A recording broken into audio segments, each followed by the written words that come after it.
ಬೆಳಗಾವಿಯಲ್ಲಿ ಮತ್ತೆ ಮರಾಠಿಗರ ಪಾರುಪತ್ಯ. ಮೇಯರ್ ಆಗಿ ಮರಾಠಿಗ ಮಂಗೇಶ್ ಆಯ್ಕೆ. ಕನ್ನಡತಿ ವಾಣಿಗೆ ಒಲಿದಂತಹ ಉಪಮೇಯರ್ ಗಿರಿ. 23ನೇ ಅವಧಿಗೆ ಮೇಯರ್ ಆದಂತಹ ಮಂಗೇಶ್ ಪವಾರ್. ಎಂಇಎಸ್ನ ಬಸವರಾಜ್ ಮಾರುತಿ ವಿರುದ್ಧ ಗೆಲುವು. ತೀವ್ರ ಹಣಾಹಣಿಯಲ್ಲಿ ಬಿಜೆಪಿ ಮೇಲ್ಗೈ. ಬಿಜೆಪಿ ಮುಂದೆ ಮಂಕಾಗಿರುವಂತಹ ಕೈ ಕಾರ್ಯತಂತ್ರ. ಒಟ್ಟು 40 ಸದಸ್ಯರನ್ನ ಹೊಂದಿರುವಂತಹ ಬಿಜೆಪಿ. ಎಸ್ ಹೌದು, ಬೆಳಗಾವಿ ನಗರ ಪಾಲಿಕೆಯ ಮೇಯರ್ ಮತ್ತು ಉಪ ಮೇಯರ್ ಅನ್ನುವಂತಹ ಚುನಾವಣೆಯಲ್ಲಿ ಬಿಜೆಪಿ ಅಭ್ಯರ್ಥಿ ಗೆಲುವನ್ನ ಸಾಧಿಸಿದ್ದಾರೆ. ಮಂಗೇಶ್ ಪವಾರ್ ಮೇಯರ್ ಆಗಿ ಹಾಗೂ ವಾಣಿ ವಿಲಾಸ್ ಜೋಶಿ ಉಪಮೇಯರ್ ಆಗಿ ಆಯ್ಕೆಯಾಗಿದ್ದಾರೆ. ಮೇಯರ್ ಹುದ್ದೆಗೆ ಅರ್ಜಿ ಸಲ್ಲಿಸಿದ್ದಂತಹ 4 ಎಸ್ ಈ ಒಂದು ಚುನಾವಣೆ ತೀವ್ರ ಕುತೂಹಲಕ್ಕೆ ಕಾರಣವಾಗಿತ್ತು. ಕೈ ಎತ್ತುವಂತಹ ಮೂಲಕ ಆಯ್ಕೆ ಆಗಿದ್ದಾರೆ. ವಿಚಾರ ಇಷ್ಟೇ, ಮಹಾನಗರ ಪಾಲಿಕೆಯ 3ನೇ ಮೇಯರ್ ಮತ್ತು ಉಪಮೇಯರ್ ಚುನಾವಣೆ ನಡೆದಿತ್ತು. ಆ ಒಂದು ಉಪಚುನಾವಣೆಯ ಅಥವಾ ಆ ಒಂದು ಮೇಯರ್ ಚುನಾವಣೆಯಲ್ಲಿ ಬಿಜೆಪಿ ಗೆದ್ದಿದೆ. ಹೀಗಾಗಿ ತೀವ್ರ ಕುತೂಹಲವನ್ನ ಮೂಡಿಸಿದ್ದಂತಹ ಒಂದು ಚುನಾವಣೆ ಈಗ ಬಿಜೆಪಿಯ ಕೈವಶವಾಗಿದೆ. ಮೇಯರ್ ಹುದ್ದೆಗೆ ಅರ್ಜಿ ಸಲ್ಲಿಸಿದಂತಹ 4 ಕೊನೆ ಗಳಿಗೆಯಲ್ಲಿ 2 ನಾಮಪತ್ರ ವಾಪಸ್.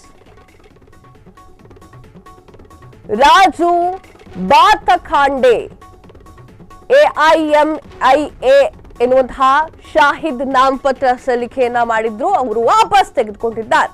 ಕೊನೆಯಲ್ಲಿ ಪ್ರತಿಸ್ಪರ್ಧಿಯಾಗಿ ಉಳಿದಂತಹ ಬಸವರಾಜ್ 2 ನಿಮಿಷದಲ್ಲೇ ನಾಮಪತ್ರವನ್ನ ಹಿಂಪಡೆದಂತಹ ಇಬ್ಬರು. ಮಂಗೇಶ್ ಪರವಾಗಿ 40 ಮತ, ವಿರುದ್ಧವಾಗಿ 5 ಮತ ಬಂದಿತ್ತು. ಬಸವರಾಜ್ ಅವರ ಪರ 20 ಹಾಗೂ ವಿರುದ್ಧ 40 ಮತ ಬಂದಿತ್ತು. ಉಪಮೇಯರ್ ಹುದ್ದೆಗೆ 2 ಮಹಿಳೆಯ ಅಭ್ಯರ್ಥಿಗಳು ಇದ್ರು.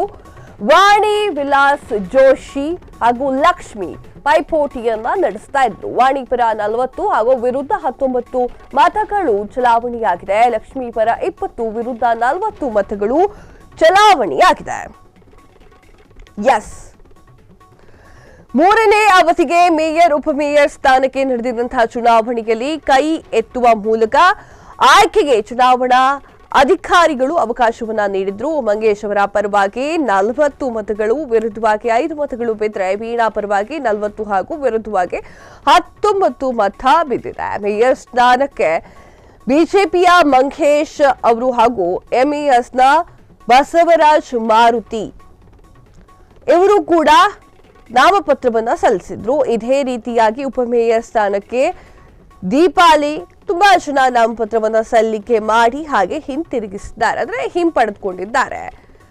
ಇನ್ನು ಮಂಗೇಶ್ ಪವಾರ್ ಸದಸ್ಯತ್ವವನ್ನ ಪ್ರಾದೇಶಿಕ ಆಯುಕ್ತ SP ಶೆಟ್ಟಣ್ಣನವರ್ ಅನರ್ಹ ಮಾಡಿದ್ರು. ಹಾಗಾಗಿ ಹೈಕೋರ್ಟ್ನಲ್ಲಿ ಪ್ರಾದೇಶಿಕ ಆಯುಕ್ತರ ಆದೇಶಕ್ಕೆ ಮಂಗೇಶ್ ತಡೆಯಾಜ್ಞೆಯನ್ನ ತಂದಿದ್ರು.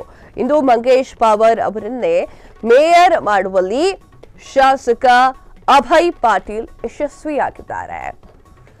65 ಮತದಾರರಲ್ಲಿ 60 ಮಂದಿ ಮಾತ್ರ ಹಾಜರಿದ್ರು. ಮತ ಇದ್ದರೂ ಕೂಡ ಚಲಾವಣೆ ಮಾಡದಂತಹ ಸಚಿವರು ಲಕ್ಷ್ಮಿ ಹೆಬ್ಬಾಳ್ಕರ್, ಸತೀಶ್ ಜಾರಕಿಹೊಳಿ, ಶಾಸಕ ಆಸಿಫ್ ಸೇಠ್, ಸಂಸದೆ ಪ್ರಿಯಾಂಕಾ ಗೈರಾಗಿದ್ರು. ಹಕ್ಕು ಚಲಾಯಿಸದ ಮತ್ತೊಬ್ಬ ಪಾಲಿಕೆಯ ಸದಸ್ಯ. ತೀವ್ರ ಪೈಪೋಟಿಯ ಮಧ್ಯೆ ಗೆದ್ದು ಬೀಗಿದಂತಹ ಬಿಜೆಪಿ ಚುನಾವಣೆಯಲ್ಲಿ ಶಾಸಕ ಅಭಯ್ ಪಾಟೀಲ್ ಪ್ರಮುಖ ಪಾತ್ರವನ್ನ ವಹಿಸಿದ್ರು. ಎಸ್ ಹೌದು,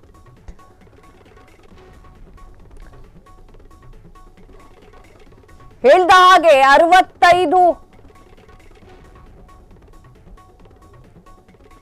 65 ಮತದಾರರಲ್ಲಿ 60 ಮಂದಿ ಮಾತ್ರ ಹಾಜರಿದ್ರು.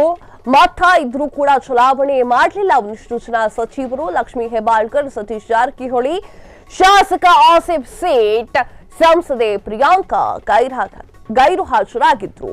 ಹಕ್ಕು ಚಲಾಯಿಸದ ಮತ್ತೊಬ್ಬ ಪಾಲಿಕೆಯ ಸದಸ್ಯ ಕೂಡ ಇದ್ರು. ತೀವ್ರ ಪೈಪೋಟಿಯ ಮಧ್ಯೆ ಗೆದ್ದು ಬೀಗಿದಂತಹ ಬಿಜೆಪಿ ಚುನಾವಣೆಯಲ್ಲಿ ಶಾಸಕ ಅಭಯ್ ಪಾಟೀಲ್ ಅವರದ್ದು ಪ್ರಮುಖ ಒಂದು ಪಾತ್ರವಿತ್ತು.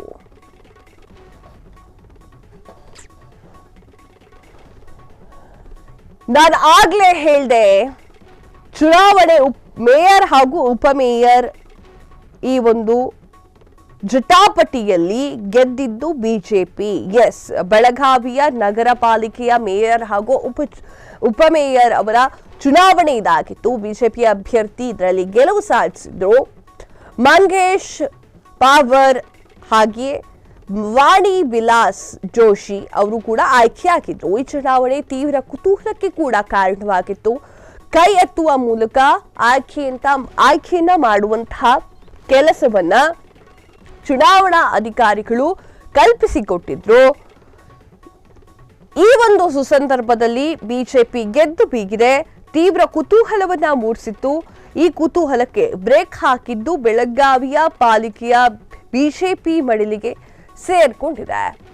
ಇನ್ನು ಹಕ್ಕು ಚಲಾಯಿಸಲು ಒಂದಿಷ್ಟು ಜನ ಬರಲಿಲ್ಲ, ಓಟನ್ನ ಹಾಕೋಕೆ ಒಂದಿಷ್ಟು ಜನ ಬರಲಿಲ್ಲ. ತೀವ್ರ ಪೈಪೋಟಿಯ ಮಧ್ಯೆ ಬಿಜೆಪಿ ಗೆದ್ದು ಬೀಗಿದೆ. ಚುನಾವಣೆಯಲ್ಲಿ ಶಾಸಕ ಅಭಯ್ ಪಾಟೀಲ್ ಅವರ ಒಂದು ಪ್ರಮುಖ ಪಾತ್ರ ಇತ್ತು ಅಂತ ಹೇಳಬಹುದು. ಕ್ಷಣ ಕ್ಷಣದ ಸುದ್ದಿಗಳಿಗಾಗಿ ಫ್ರೀಡಂ ಟಿವಿ ಸಬ್ಸ್ಕ್ರೈಬ್ ಮಾಡಿ, ಲೈಕ್ ಮಾಡಿ ಹಾಗೂ ಫಾಲೋ ಮಾಡಿ. ಹೊಸ ಸುದ್ದಿಗಳ ನೋಟಿಫಿಕೇಶನ್ಗಾಗಿ ಬೆಲ್ ಐಕಾನ್ ಮೇಲೆ ಕ್ಲಿಕ್ ಮಾಡಿ.